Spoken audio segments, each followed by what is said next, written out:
What's up everyone? It's been about 2 years since we've done any content like this, and I'm really looking forward to kind of revisiting this way of making videos with my new talents and things I've learned along the way. So excited to bring this to you today, and look forward to more episodes. Please subscribe and like and comment. Helps me out a lot. Appreciate it.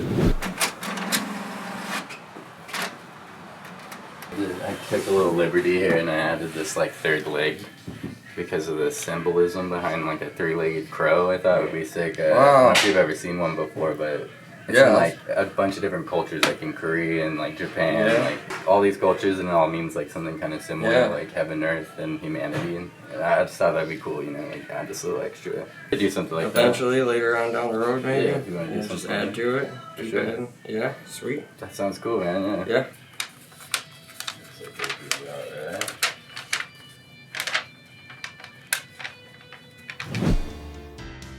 Start out by prepping the skin. Just make sure we don't have any, anything that get in there that we don't want inside your body.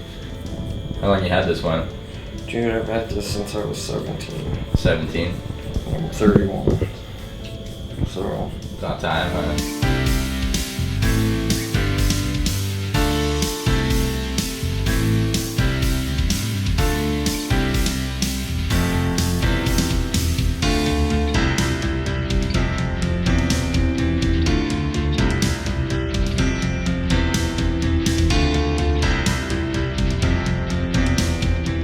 I'm gonna check it out in the mirror, just see the spot inner-wise, if you're happy with the location.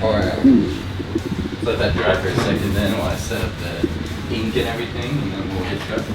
So I really miss presenting my tattoos in this format because it allows me to add more context to the tattoo and to kind of show the person's experience more and my process a little bit more too. Today I'm working with a new client. His name's Alex, and he really hated this old tattoo. It's supposed to be a wolf, and he told me that he didn't even like to take his shirt off anymore because his exes in the past have said that it looks like an angry llama, stuff like that. So every bit of it was overworked scar tissue. I knew it was going to take a lot of little details and things like that to highlights and stuff to distract from the old super bold outline. I like the shape of it, the way it was I don't know, all the rest of them were wings way out and but it's a chest, so it had to be taller and stuff, so worked perfectly. When he came into the consultation, we had originally talked about just a raven or a crow. In my research, I ended up finding more significance in this three-legged raven, and it's been used in many cultures throughout history to depict different things. The biggest one I seen was that each one represents for heaven, earth, and humanity. Yeah, I think this new machine's pretty good for recording too. It's hella quiet, wireless. I found that aspect pretty fitting because we're using it to also memorialize his young late brother.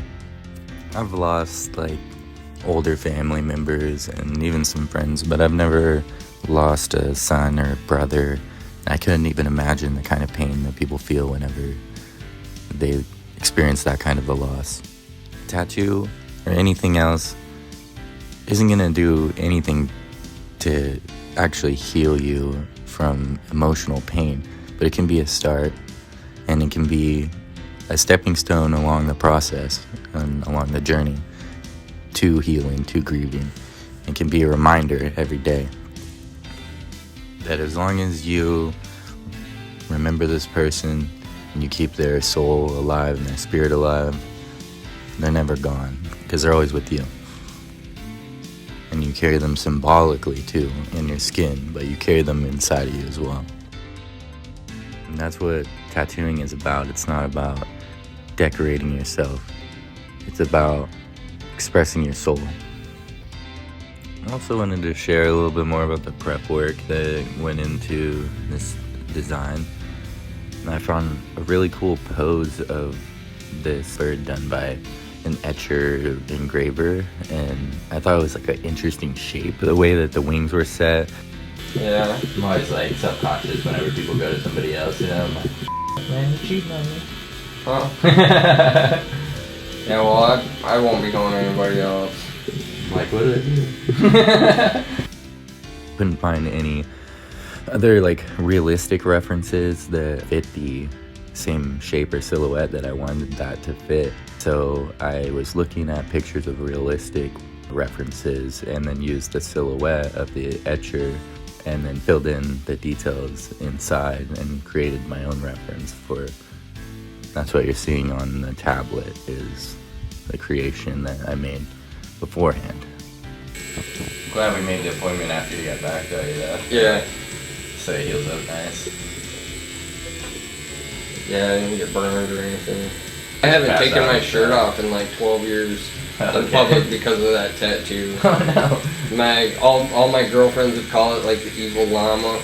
And just like rag on me about it, so I'm like, I'm not gonna take my shirt off ever, I'm cursed. Your designs and just, I don't know if it's like the color or some of your watermark sketches got me too. I was just like, wow.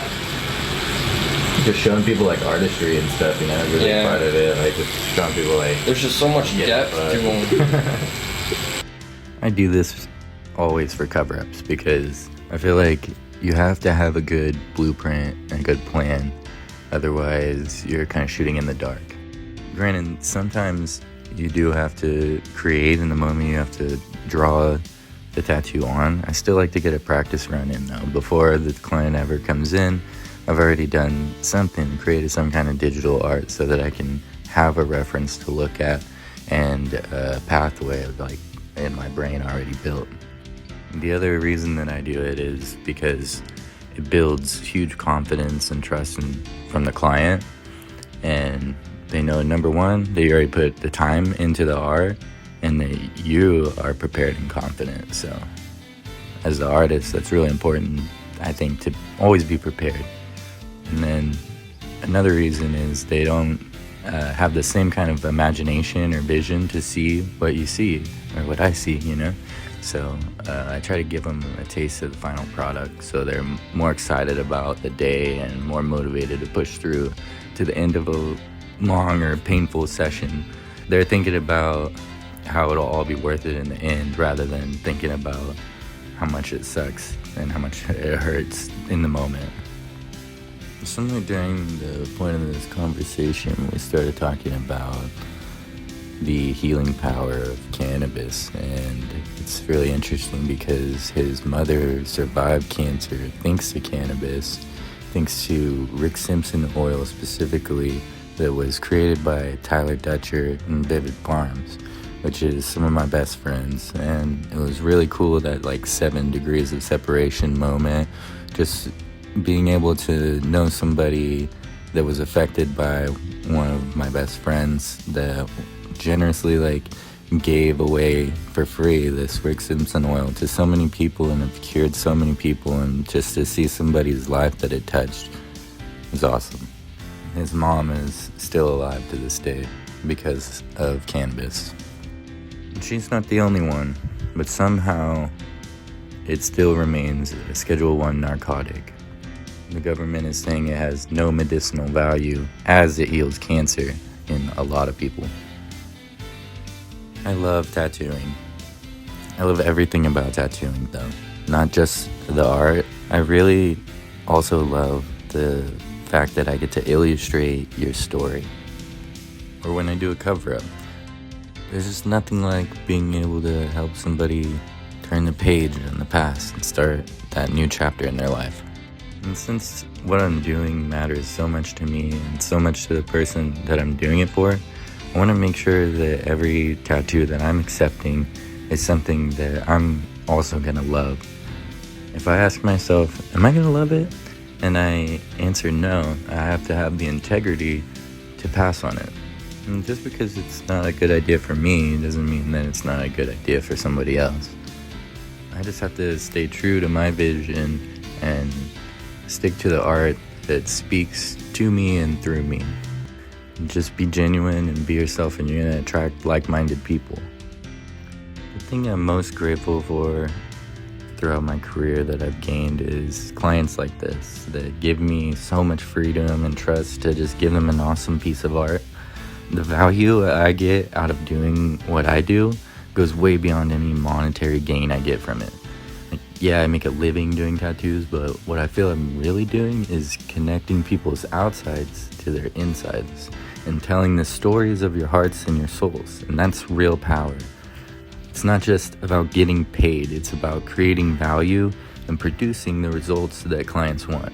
And if you truly focus on those things in the right way as an artist, your clients will never ever question your price or your process again. And this tattoo is really fun. It's kind of a classic subject matter, but I put a lot of thought into the little things, and I think that's what ended up counting and creating the disappearing act. Like when I have to do that, Like, man, I couldn't imagine getting something like that done, like or something. Like, yeah, people are crazy. Oh, that'd be painful.